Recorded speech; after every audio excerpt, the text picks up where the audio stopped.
Bonjour mes amours. Un énorme merci à vous tous pour votre soutien, vos likes et vos partages. Vous êtes incroyables. Si vous aimez ce que je fais, n'oubliez pas de liker, partager et de vous abonner pour ne rien rater. Vos commentaires et vos idées me motivent chaque jour à continuer. C'est parti. Zelika n'avait que 6 ans lorsque sa mère est décédée. Elle comprenait à peine ce que signifiait la mort, seulement qu'un jour sa mère était là, la serrant fort, et le lendemain, elle était partie. Son père, Tafari, ne fut plus jamais le même après cela.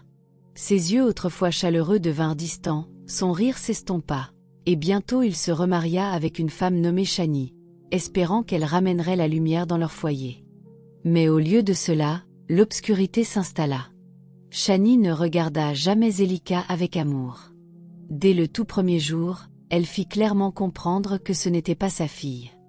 Zelika n'était rien de plus qu'un inconvénient, une ombre dans la maison. Pendant que Biza, la propre fille de Shani, était vêtue des plus beaux habits et dormait dans le lit le plus moelleux, Zelika recevait des haillons et une mince natte sur le sol. Si Biza voulait des sucreries, elle les obtenait. Si Zelika demandait de la nourriture, on lui donnait les restes abandonnés. La nuit, Zelika restait éveillée, écoutant leurs rires résonner dans la maison. Elle pouvait sentir le riche ragoût qu'ils mangeaient, le pain chaud, la viande rôtie. Mais quand venait son tour de manger, il ne restait que des os, du riz froid et tout ce dont il ne voulait plus. Pourtant, elle ne se plaignait jamais. Elle ravalait sa douleur, se disant qu'un jour, les choses changeraient. Un jour, elle ne serait plus la fille indésirée. Un jour, le monde verrait qui elle était vraiment. Zelika était assise dans le coin de la petite cuisine faiblement éclairée, l'estomac tordu par la faim.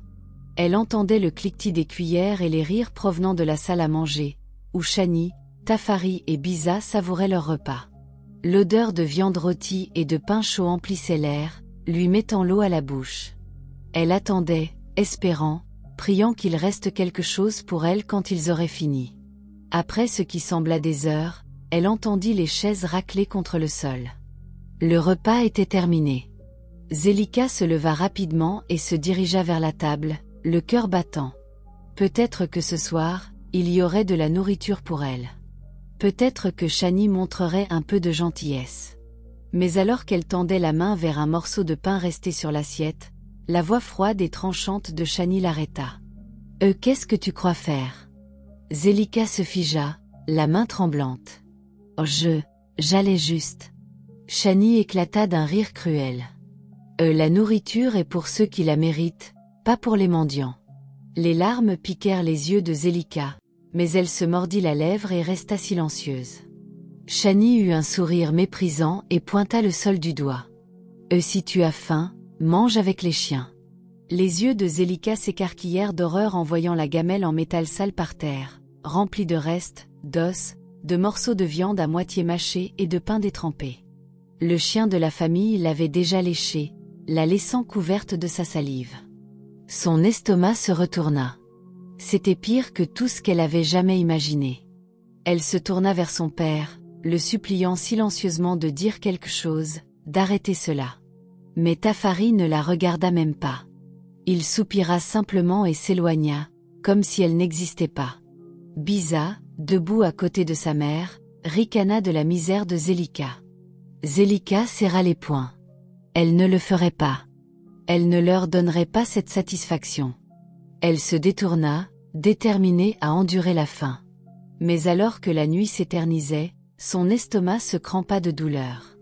Elle se recroquevilla sur sa mince natte, pressant une main sur son ventre, essayant d'ignorer le vide.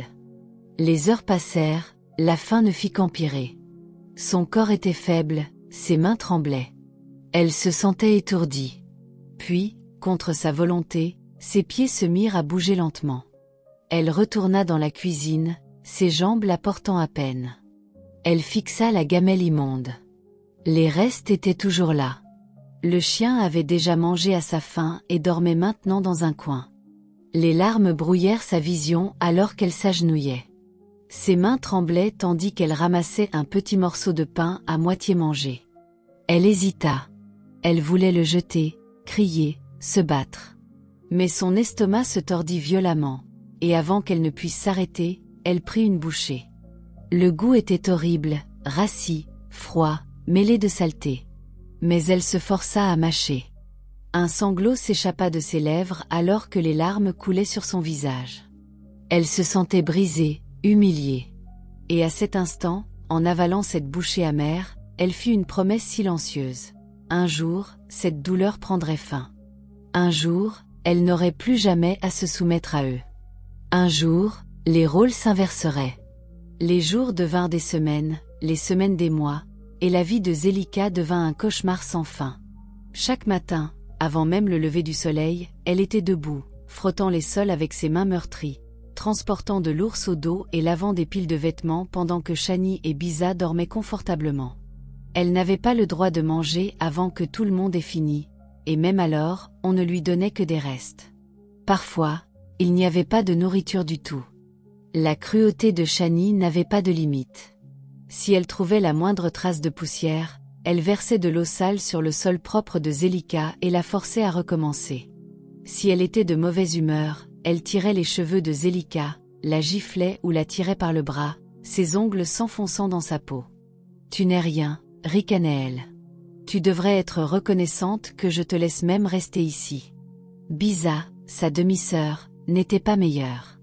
Elle s'asseyait sur le canapé, regardant Zelika lutter avec un sourire narquois. « Tu as oublié un endroit », disait-elle en renversant un seau d'eau juste pour voir Zelika pleurer. Elle adorait avoir quelqu'un en dessous d'elle, quelqu'un qu'elle pouvait tourmenter sans conséquence. Le père de Zelika, Tafari, n'intervenait jamais. Au début, elle pensait qu'il ne savait peut-être pas à quel point les choses allaient mal. Peut-être que si elle lui disait, il la protégerait. Mais un jour, elle entendit Shani lui murmurer à l'oreille, sa voix douce et venimeuse. « Elle est paresseuse, elle me manque de respect. Si je ne la discipline pas, qui le fera ?» Tafari soupira en se frottant les tempes. « Fais simplement ce que tu penses être juste. » Zelika sentit quelque chose se briser en elle. Il savait. Il savait tout, et il s'en fichait. Cette nuit-là, elle se recroquevilla sur sa mince natte, le corps endolori, l'estomac vide, le cœur plus lourd que jamais.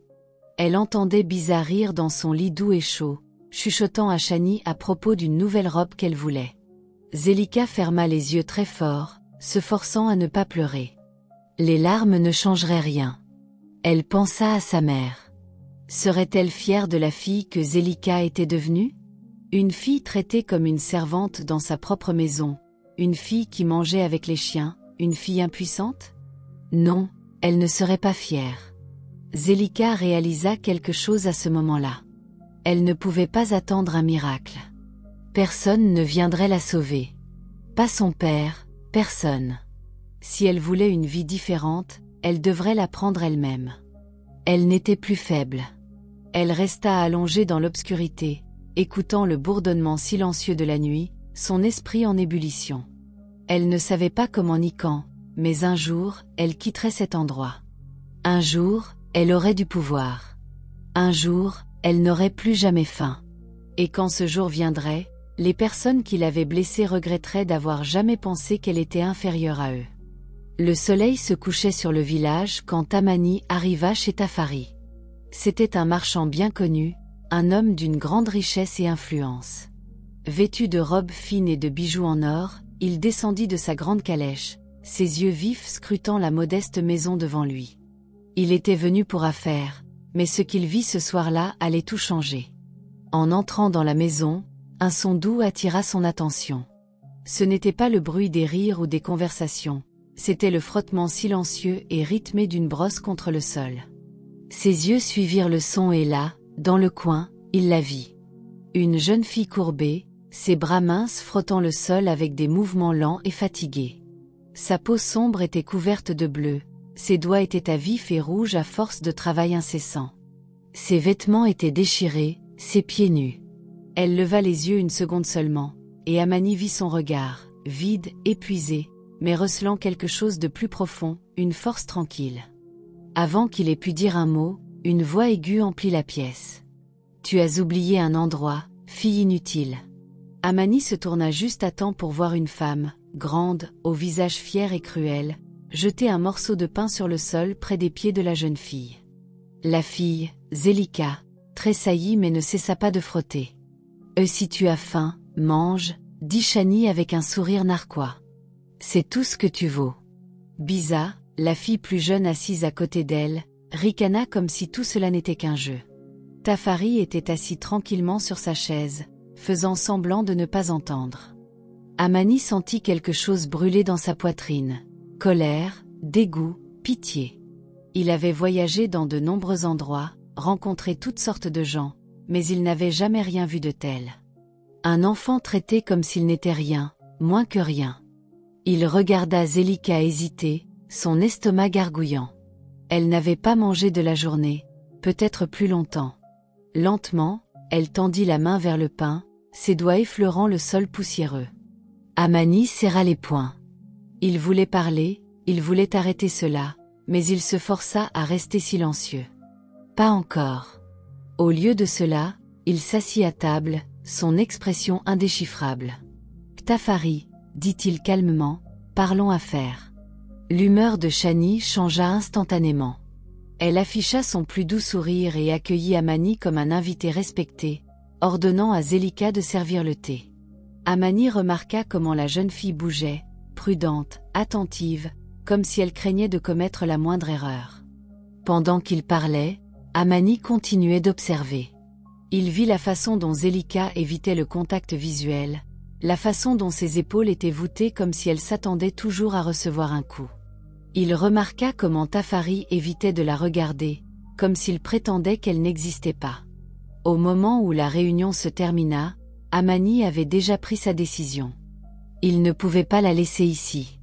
Mais il devait être malin. S'il parlait trop tôt, Chani refuserait. Il avait besoin d'un plan qui non seulement sortirait Zelika de cette maison, mais lui donnerait l'avenir qu'elle méritait.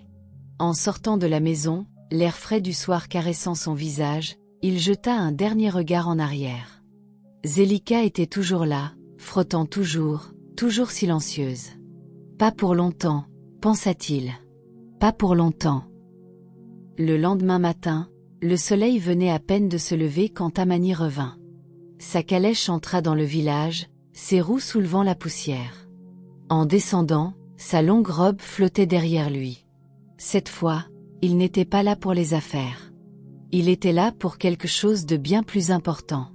Tafari l'accueillit avec un sourire forcé, désireux de plaire à un homme riche comme Amani. « Bon retour, mon ami. À quoi dois-je cet honneur si tôt ?» Amani ne perdit pas de temps. Il regarda autour de la maison, ses yeux s'arrêtant sur Zelika, qui était dans le coin, agenouillée sur le sol, en train de frotter, tout comme la nuit précédente. Ses doigts étaient enflés et à vif, mais elle ne s'arrêta pas, même lorsqu'elle entendit sa voix. Amani se retourna vers Tafari, sa voix calme mais ferme. « Je veux emmener Zelika avec moi. » La pièce tomba dans le silence. Zelika se figea, son cœur battant la chamade. Avait-elle mal entendu? Chani, debout à proximité, éclata d'un rire aigu et cruel. « L'emmener? Pourquoi faire? Ce n'est qu'une petite servante inutile. » Elle croisa les bras, amusée. « Où cherchez-vous de la main-d'œuvre bon marché? » Amani croisa son regard, son visage indéchiffrable. « Oh, je vois du potentiel en elle. » Le sourire narquois de Chani s'effaça légèrement, mais les yeux de Tafari s'illuminèrent d'intérêt. Il n'était pas idiot. Il savait qu'Amani était un homme riche, et quand les hommes riches voulaient quelque chose, ils étaient prêts à payer. Je peux lui offrir une vie meilleure, continua Amani. Une vie où elle n'est pas traitée comme un animal. Chani ricana. Une vie meilleure? Cette fille n'est qu'une source d'ennui. À quoi pourrait-elle bien servir? Amani fouilla dans sa robe et en sortit une petite bourse en cuir. Au moment où elle atterrit sur la table, le son de lourdes pièces d'or emplit l'air. Les yeux de Tafari s'écarquillèrent, ses doigts tressaillirent. Cela devrait suffire, dit simplement Amani. Tafari n'hésita même pas. Elle est à vous. Le souffle de Zelika se coupa dans sa gorge. Juste comme ça. Après tout, son père était prêt à la vendre comme un meuble. Son corps trembla alors qu'elle se tournait lentement pour le regarder. Baba, sa voix se brisa. Mais Tafari ne croisa même pas son regard. Il était trop occupé à compter l'or. Shani eut un sourire satisfait. Eh bien, au moins, elle sert enfin à quelque chose. Zelika sentit sa poitrine se serrer. Elle aurait dû être en colère. Elle aurait dû le haïr. Mais tout ce qu'elle ressentait, c'était le vide. Elle se tourna vers Amani, cherchant des réponses sur son visage. Était-ce réel? Partait-elle vraiment? Amani croisa son regard avec quelque chose qu'elle n'avait pas vu depuis des années. De la gentillesse. Fais tes affaires, dit-il doucement. Des affaires? Elle n'avait pas d'affaires. Tout ce qu'elle possédait appartenait à Shani. Ses vêtements étaient des vieux habits de Biza, sa couverture était un vieux chiffon déchiré. Il n'y avait rien à emporter pour elle. Elle resta là, figée, ne sachant pas quoi faire. Amani s'avança et lui tendit la main. « Viens ». Pendant une seconde, elle hésita. Mais ensuite, elle regarda le visage narquois de Shani, les mains avides de Tafari, les yeux moqueurs de Biza. Personne ne l'arrêta. Personne ne la supplia de rester. Prenant une profonde inspiration, elle s'avança et plaça sa petite main tremblante dans celle d'Amani. Pour la première fois depuis des années, elle quittait cette maison, quittait ce cauchemar. Et pour la première fois, elle sentit quelque chose d'inconnu en elle, l'espoir. Le voyage vers Dar et Salam fut comme entrer dans un autre monde. Pour la première fois, Zelika ne marchait pas pieds nus sur des routes poussiéreuses. Elle ne portait pas de l'ours ni ne frottait les sols. Elle était assise dans la grande calèche d'Amani, les coussins moelleux sous elle semblant presque irréels. Chaque secousse de la route lui rappelait que ce n'était pas un rêve. Elle partait vraiment. Elle jetait des regards furtifs à Amani, ne sachant toujours pas pourquoi il avait choisi de l'aider. Il n'était pas cruel comme Tafari. Il ne criait pas comme Shani. Il ne se moquait pas d'elle comme Biza. Au lieu de cela, il était assis tranquillement, regardant les champs défiler, comme perdu dans ses pensées. Quand ils arrivèrent en ville, Zelika eut le souffle coupé. Dar et Salam ne ressemblaient en rien à son village. Les rues étaient animées de gens, des marchands criant leurs marchandises, des femmes vêtues de tissus éclatants, des hommes discutant d'affaires. L'odeur du pain frais et de la viande rôtie flottait dans l'air. Elle n'avait jamais vu autant de bâtiments, autant de lumière. Amani la conduisit dans une grande maison, plus grande que tout ce qu'elle avait jamais imaginé. À l'intérieur, une femme attendait. Elle était belle, vêtue de vêtements élégants, ses yeux sombres étaient chaleureux et gentils. « Voici ma femme, Nia », dit Amani. Nia sourit et s'agenouilla au niveau de Zelika. « Bienvenue à la maison. » Maison. Le mot frappa Zelika comme une vague. Elle n'avait jamais su ce qu'était une vraie maison. Cette nuit-là, pour la première fois depuis des années, elle mangea jusqu'à satiété. De la vraie nourriture, du pain chaud, de la viande tendre, des fruits sucrés. Pas de reste, pas de repas par terre. Elle faillit pleurer en goûtant. Après le dîner, Nia lui tendit un paquet de vêtements, doux, propres, beaux. Pas des haillons déchirés, pas des vieux habits. Des vêtements justes pour elle. Quand elle les enfila, elle se reconnut à peine dans le miroir. Le lendemain matin, Zelika se réveilla dans un vrai lit. Pas de sol froid, pas de matelas de paille rigide. Un vrai lit avec une couverture sans trou. Elle passa ses doigts sur le tissu, essayant de se convaincre que ce n'était pas un rêve. Nia l'initia bientôt à un monde qu'elle n'avait jamais connu. « Tu as un esprit vif, Zelika », dit-elle un jour. « Je veux t'apprendre quelque chose de précieux. » Elle apprit à Zelika à lire et à écrire, à calculer, à comprendre les affaires. Nia était créatrice de mode, et bientôt Zelika apprit les tissus, les couleurs et la couture. Au début, elle était nerveuse, craignant de faire des erreurs. Mais Nia ne criait jamais, ne la frappait jamais, ne la faisait jamais se sentir petite. Elle la guidait avec patience, avec gentillesse. Les jours devinrent des semaines, les semaines des mois, et quelque chose à l'intérieur de Zelika commença à changer. Elle n'était plus la fille qui mangeait dans une gamelle de chien, plus la fille battue et ignorée. Elle apprenait, elle grandissait. Et pour la première fois de sa vie, elle avait quelque chose qu'elle n'aurait jamais cru possible, un avenir. Les années passèrent, et Zelika n'était plus la jeune fille sans défense de Mogadiscio. Elle s'était transformée en une femme de pouvoir, de grâce et de résilience. Sous la direction de Nia, elle avait maîtrisé l'art de la mode. Ce qui avait commencé par de simples points de couture devint des créations époustouflantes. Ce qui avait débuté par l'apprentissage des tissus se transforma en la confection de chefs-d'œuvre. Son talent était indéniable. Bientôt, son travail attira l'attention des riches et des puissants. Des femmes de toute la Tanzanie et d'ailleurs voulaient porter ses créations. Son nom, autrefois prononcé en murmure, était maintenant connu dans les cercles les plus élevés. Elle n'était plus seulement Zelika, elle était une marque. Un jour, une prestigieuse maison de couture à Paris l'invita à présenter sa collection. Paris, le cœur de la mode. Cela semblait irréel. La même fille qui mangeait autrefois dans une gamelle de chien marchait maintenant dans de grands halls, ses créations exposées comme des œuvres d'art. Les appareils photos crépitaient, les journalistes écrivaient sur elle, et les créateurs admiraient son talent. Elle s'était bâtie un nom que personne ne pouvait effacer. Mais malgré tout le succès, il restait une chose que son cœur ne pouvait oublier, la justice. Elle n'était jamais retournée à Mogadiscio, pas une seule fois.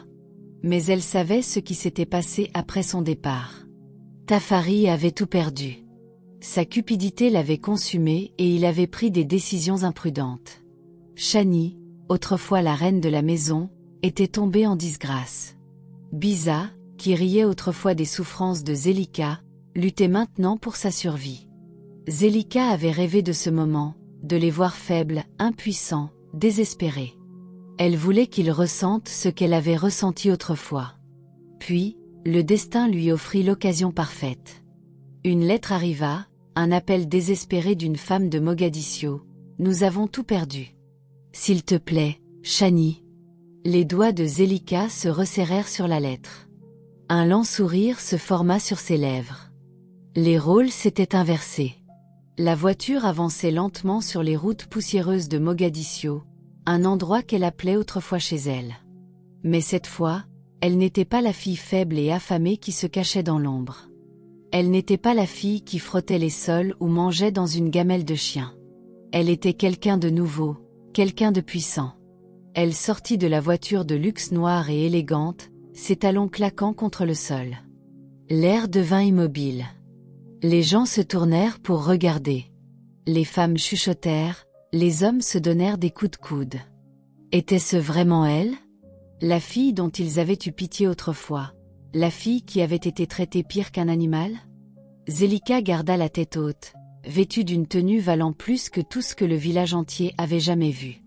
Soie, or, diamants, des choses qu'elle n'avait jamais rêvé de toucher enfant, la drapaient maintenant comme une reine. Elle était devenue intouchable. Et puis elle les vit. Chani et Bisa, assises sur le bord de la route, leurs vêtements déchirés, leurs visages amaigris par la faim. Elles ne ressemblaient en rien aux femmes fières et cruelles dont elle se souvenait. Le cœur de Zelika ne s'emballa pas. Il n'y avait ni peur, ni douleur, seulement de la satisfaction. Chani leva les yeux, plissant les paupières contre la lumière du soleil. Pendant un instant, elle ne reconnut pas Zelika. Comment le pourrait-elle? La dernière fois qu'elle l'avait vue, ce n'était qu'une petite fille effrayée. Puis la réalisation la frappa. La bouche de Chani s'ouvrit. Bisa halta. Zelika sourit. Le karma avait déjà fait son travail. Les mains de Chani tremblaient alors qu'elle rampait plus près, sa voix faible, désespérée. « S'il vous plaît, gentille dame, aidez-nous. Nous n'avons plus rien. » Sa voix autrefois puissante était maintenant mince et fragile, ne ressemblant en rien au ton tranchant et autoritaire dont Zelika se souvenait. Zelika inclina la tête, feignant de réfléchir. « Rien ?» répéta-t-elle, sa voix dégoulinant d'une fausse inquiétude. « Mais je pensais que vous aimiez donner les restes. » Le souffle de Chani se coupa. Son visage pâle se vida du peu de couleur qu'il lui restait. Elle leva de nouveau les yeux, ses yeux enfoncés scrutant le visage de Zelika. Et puis ça la frappa. La femme devant elle, l'élégante, la puissante, l'intouchable femme, était la même fille qu'elle avait battue, affamée, humiliée. Shani halta et recula en trébuchant, secouant la tête avec incrédulité. Biza, qui observait en silence, laissa échapper un son étranglé, son visage tordu d'horreur. Non, ça ne peut pas être, murmura Biza. Zelika laissa le moment s'installer. Elle voulait qu'elle le ressente, qu'elle ressente la peur, l'impuissance, de la même manière qu'elle l'avait ressenti autrefois. Shani ouvrit la bouche, luttant pour trouver ses mots. Zelika, sa voix se brisa. S'il te plaît, mon enfant, nous ne voulions pas. Zelika éclata d'un rire bref et sec. Enfant? Répéta-t-elle. Maintenant je suis ton enfant? Étais-je ton enfant quand tu m'as fait manger dans une gamelle de chien? Quand tu me battais? Quand tu laissais ta fille rire pendant que je mourais de faim? Les lèvres de Shani tremblèrent, mais aucun mot ne sortit. Il n'y avait rien à dire. Les villageois se tenaient en silence, regardant, attendant. Certains d'entre eux s'étaient détournés de honte. Ils avaient vu ce qui était arrivé à Zelika. Ils avaient détourné le regard. Maintenant, ils ne pouvaient plus se cacher. Biza s'avança, les mains jointes. « S'il te plaît, supplia-t-elle, sa voix à peine plus qu'un murmure. Nous ferons n'importe quoi. Aide-nous simplement. » Zelika laissa échapper un lent soupir, feignant de réfléchir. Elle avait attendu ce moment pendant des années. Elle pouvait les détruire. Elle pouvait s'en aller. Ou elle pouvait faire quelque chose de mieux. Un lent sourire s'étala sur ses lèvres. « N'importe quoi ?» demanda-t-elle. Shani et Biza hochèrent la tête frénétiquement. Zelika pointa le sol du doigt. « Si vous avez faim, dit-elle, sa voix calme mais glaciale, mangez avec les chiens. » Des halètements résonnèrent dans la foule. Quelqu'un étouffa un cri choqué. Le corps de Shani se raidit. Les yeux de Biza s'écarquillèrent d'incrédulité. Zelika croisa les bras, attendant. « Qu'est-ce qui ne va pas ?» demanda-t-elle en penchant la tête. « N'est-ce pas comme ça que vous me nourrissiez? Ne riez-vous pas toujours pendant que je ramassais les restes par terre ?» Les mains de Shani tremblaient. « Zelika, s'il te plaît. »« Non, la coupa Zelika. C'est votre chance. Voulez-vous mon aide ou non ?» Silence. Lourd, suffocant. Puis lentement, les larmes coulant sur son visage, Shani s'abaissa au sol. Les rôles s'étaient véritablement inversés. Le souffle de Shani devint court alors qu'elle s'accrochait à la robe de Zelika, ses doigts faibles et tremblants. « S'il te plaît, Zelika, supplia-t-elle. Je ferai n'importe quoi, aide-nous simplement. » Sa voix était rauque, brisée.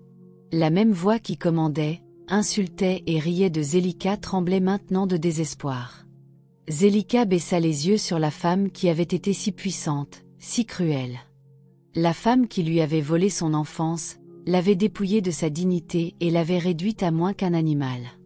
Et maintenant, cette même femme était à genoux, suppliante. Un profond silence plana sur la foule. Les villageois regardaient, leurs yeux allant de l'une à l'autre femme. Certains chuchotaient, d'autres retenaient leur souffle. Ils savaient ce qui allait arriver, mais ils ne pouvaient toujours pas y croire. Zelika parla enfin, sa voix lente, délibérée. « Je vais vous aider, dit-elle, son ton calme mais tranchant comme une lame. Mais à une condition. » Les yeux de Shani s'illuminèrent d'espoir. « Oui, oui, n'importe quoi. » cria-t-elle en hochant la tête furieusement. « Je ferai n'importe quoi, Zelika, dis-le-moi simplement. » Zelika sourit, mais ce n'était pas un sourire aimable. C'était le sourire de quelqu'un qui avait attendu ce moment pendant des années, quelqu'un qui avait souffert et survécu. Elle leva la main et pointa le sol du doigt. « Si vous avez faim, dit-elle doucement, mangez avec les chiens. Exactement comme vous m'avez obligé à le faire. » La foule haleta. Une femme laissa échapper un cri stupéfait. Même le vent sembla s'arrêter, comme si tout le village retenait son souffle. Shani se figea, les lèvres entr'ouvertes, mais aucun son ne sortit. Bisa agrippa le bras de sa mère, le visage pâle, le corps tremblant. La voix de Zelika ne faiblit pas. « Vous vouliez me traiter comme un animal », continua-t-elle, les yeux rivés sur ceux de Shani. « Maintenant, je veux voir ce que ça fait quand les rôles sont inversés. » Le corps de Shani tremblait. Ses mains agrippèrent sa robe déchirée alors qu'elle regardait autour d'elle, cherchant une échappatoire, quelqu'un pour l'aider. Mais personne ne parla, personne ne bougea. Elle regarda Bisa, la suppliant silencieusement de l'aide, mais Bisa fixait seulement le sol, honteuse. Les larmes montèrent aux yeux de Shani. « S'il te plaît, Zelika, » murmura-t-elle. « Ne fais pas ça. » Zelika croisa les bras. « Je te donne un choix. Le même choix que tu m'as donné. » Elle s'approcha, baissant la voix. « Soit tu manges, soit tu n'as rien. » Le souffle de Shani se bloqua. Elle regarda le sol sale.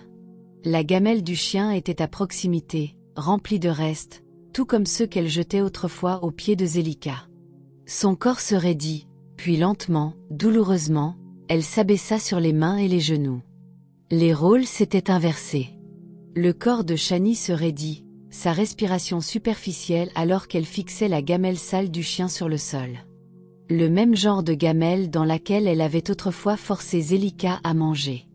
Ses mains tremblaient, son esprit hurlant d'humiliation. Les villageois se tenaient figés, les yeux écarquillés, retenant leur souffle. Personne n'osait parler. C'était un moment que personne n'avait jamais imaginé. Shani, la femme qui régnait autrefois sur les autres, maintenant réduite à cela. Bisa agrippa le bras de sa mère, son visage tordu d'incrédulité. « Maman, ne fais pas ça, » murmura-t-elle. « Nous pouvons trouver un autre moyen. » Shani l'entendit à peine. Il n'y avait pas d'autre moyen. Personne dans le village ne les aiderait. Personne n'oserait défier Zelika. Et au fond d'elle, elle connaissait la vérité. C'était de sa faute. Elle avait ri pendant que Zelika pleurait. Elle avait regardé la jeune fille picorer des restes pourris comme un animal. Elle avait savouré le pouvoir qu'elle avait sur elle. Maintenant, le pouvoir appartenait à quelqu'un d'autre. Shani déglutit difficilement. Sa dignité était déjà en morceaux, éparpillée comme les miettes à ses pieds. Que lui restait-il à protéger? Ses mains, tremblant de manière incontrôlable, s'avancèrent. Un murmure ondula dans la foule alors qu'il regardait. Certains se détournèrent, incapables d'assister à la chute si basse de la femme autrefois fière. D'autres se penchèrent, les yeux fixes, alors que l'histoire se réécrivait devant eux. Zelika se tenait immobile, observant, son visage indéchiffrable. À l'intérieur, son cœur battait la chamade. C'était le moment qu'elle avait attendu, le moment où la justice était rendue. Les doigts de Shani se refermèrent sur un morceau de pain rassis de la gamelle du chien. Il était dur, sec, tout comme ceux qu'elle jetait avec dégoût aux pieds de Zelika. Des larmes coulaient sur son visage, mais elle ne les essuya pas. Sa honte était complète. Elle porta le pain à sa bouche, hésita, puis mordit. Un halètement sec résonna dans la foule. Bisa gémit à côté d'elle, se couvrant le visage d'horreur. Le goût était amer, non pas à cause de la nourriture elle-même, mais à cause de l'humiliation, de la réalisation que c'était ce qu'elle avait autrefois fait à une fille innocente. Shani mâcha lentement, chaque bouchée plus lourde que la précédente. Zelika la regardait, son expression indéchiffrable. Elle avait imaginé ce moment 1000 fois, rêvé de vengeance, de faire souffrir Shani comme elle avait souffert. Mais alors qu'elle regardait la femme qui l'avait autrefois tourmentée, maintenant à genoux dans la saleté, vaincue et brisée, quelque chose en elle changea. Le pouvoir avait changé de camp pour toujours. Et Zelika, elle n'était plus cette petite fille sans défense. Elle avait gagné. Zelika regarda Shani et Bisa une dernière fois. Elles étaient toujours au sol, toujours figées dans leur honte. La femme qui avait autrefois régné sur elle, qui avait ri de sa douleur, n'était plus qu'une ombre d'elle-même. Les villageois chuchotaient entre eux, leurs yeux allant de Zelika aux silhouettes brisées à ses pieds. Certains d'entre eux avaient autrefois pris le parti de Shani, avaient fermé les yeux sur la souffrance de Zelika. Mais maintenant, ils voyaient la vérité. Le passé avait rattrapé Shani. Le karma avait porté son coup final. Zelika prit une profonde inspiration. L'air sentait différemment maintenant. Il n'était pas lourd de douleur ou de peur. Il était plus léger, plus libre. Elle avait porté le poids de son passé pendant si longtemps, mais maintenant, c'était fini. Elle se tourna pour partir, ses talons claquant contre le sol poussiéreux. Chaque pas qu'elle faisait lui donnait l'impression de s'éloigner de la petite fille qui pleurait autrefois jusqu'au sommeil, de la fille qui avait été traitée pire qu'un animal. Elle s'arrêta un instant et regarda par-dessus son épaule. Sa voix était calme, stable. Souvenez-vous, le pouvoir est temporaire. Mais la dignité, elle, dure pour toujours. Puis, sans un autre regard, elle monta dans sa voiture, la tête haute. Elle n'était plus la fille qui mangeait dans une gamelle de chien. Elle était une reine.